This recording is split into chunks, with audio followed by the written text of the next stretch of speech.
মুহূর্তে সব থেকে বড় খবর কিন্তু পায়ে হেঁটে হজের উদ্দেশ্যে রওনা দিয়েছে হাফিজুল সাদ্দার। হাফিজুল সাদ্দার সুদূর জীবনতলার ক্যানিং থেকে এই বাংলার বুক থেকে প্রথম কিন্তু হজের উদ্দেশ্যে রওনা দিচ্ছে হাফিজুল সাদ্দার, তাও কিন্তু পায়ে হেঁটে। চলুন কথা বলে নেব তার সাথে এবং তার সঙ্গী সাথী যারা আছে কি বলছে চলুন শোনাবো। আপনি এমন আশা জেগেছে মনের মধ্যে কিভাবে হঠাৎ? আপনি তো চাইলে যেতে পারতেন, যেভাবে সবাই যাচ্ছে এরোপ্লেনে করে আপনিও তো চাইলে যেতে পারতেন, কি হঠাৎ এমন ভাবনা হলো? 2020 সালে আমি নিয়ত করেছিলাম আমার আব্বাজান মারা যাওয়ার পরে আমি পায়ে হেঁটে মক্কা মদিনায় যাব মুসাফির অবস্থায়, এবং পরিবেশের উদ্দেশ্যে বৃক্ষরোপণ করতে করতে যাব। আমাদের প্রজন্ম এবং সুস্থ রাখার জন্য বৃক্ষরোপণ করতে করতে যাব। এভাবে কটা দেশ পাঠিয়ে দিতে হবে আপনার? 6টা দেশ পাঠিয়ে দিতে হবে। 6টা দেশ। কারণ কথা বলে নেবো, সঙ্গে আছে মাওলানা রেজাউল করিম সাহেব, তানার কাছ থেকে কিছু জানতে চাইবো। আচ্ছা, আপনার কেমন লাগছে এই যে পায়ে হেঁটে যাচ্ছে এইভাবে?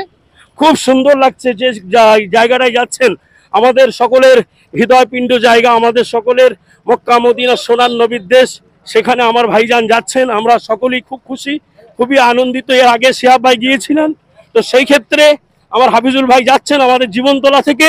আমরা সকলেই তার জন্য দোয়া চাই এবং দোয়া করি সকল দেশবাসীর জন্য, তিনি যেন সেখানে গিয়ে আমার নবী পাকের রওজায় সালাম পৌঁছে দেন এবং সকলের জন্য তিনি যেন মক্কা মদিনা শরীফে গিয়ে আল্লাহ রসুলের কাছে গিয়ে দোয়া চান। এবং আমি সকলের কাছে এটাই বলবো যে যে জেলা থেকে উনি যাবেন, যে যে দেশগুলোতে উনি যাবেন, যারাই আপনারা লাইভ দেখছেন বা সোশ্যাল মিডিয়া দেখছেন, আপনারা সকলেই ওনাকে সহযোগিতা করবেন। উনি আল্লাহ রসুলের মোহাব্বত ভালোবাসা নিয়ে মক্কা মদিনা রাস্তায় পাড়ি দিয়েছেন। আপনারা সকলেই আবামর জনগণ, জনতা, হিন্দু মুসলিম শিখ ইসাই সকলে মিলে ভালোবেসে মক্কা মদিনা রাস্তাকে ওনার জন্য সহজ করে দেবেন। কারণ এই ভারতবর্ষের জমিনে বর্তমান সময়ে হিন্দু মুসলিমের একটা রাজনীতি চলছে।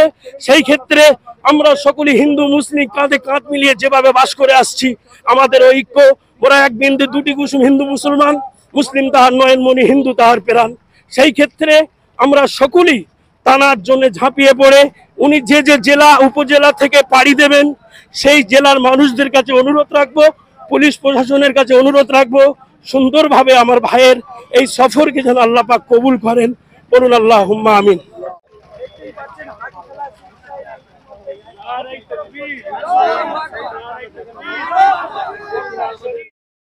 ভাইকে একটু বসার ব্যবস্থা করে দেওয়া যায়, অনেকটাই রাস্তা তিনি কষ্ট করেছেন।